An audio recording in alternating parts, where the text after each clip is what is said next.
Are you unintentionally slowing down progress by moving too quickly? I had an interesting conversation with someone from an organization that juggles a lot of projects. They have a bunch of people doing various tasks, but there's one specific group of people. We'll call them the smart experts.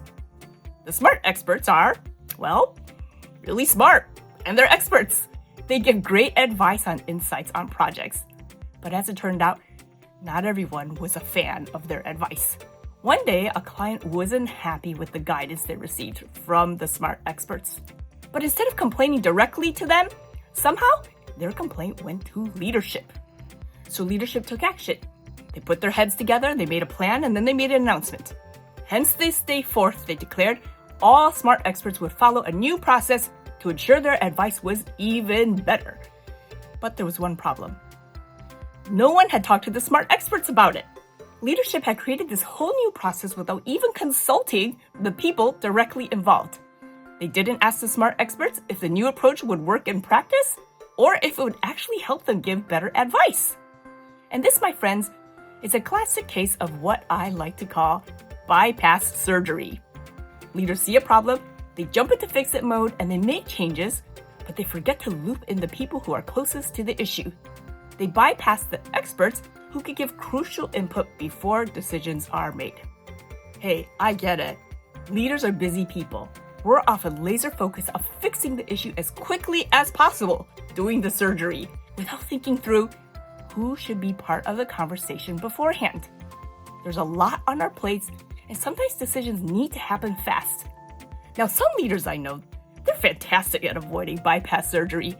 Whenever there's a decision to be made, their first instinct is to ask, who needs to be involved? They're thoughtful about gathering the right people around the table to discuss the issue. And then there are the others of us. We're constantly juggling 100 different tasks, rushing to get things done, just trying to keep up with the demands of a fast-paced environment. Despite good intentions, it's easy to fall into the trap of moving too quickly and unintentionally bypassing people who deserve a voice. And let's be real, building agreement takes time. Getting input from multiple people adds time to the process. With deadlines looming, it's tempting to make a quick decision, assuming it's in everyone's best interest. The problem is, when leaders skip this step, it often ends up slowing things down later on. If you don't get feedback and buy-in on the front end, you're likely to get it on the back end, after the decision has already been made. When people feel blindsided by a decision, you can end up with criticism, frustration, resentment, and even resistance.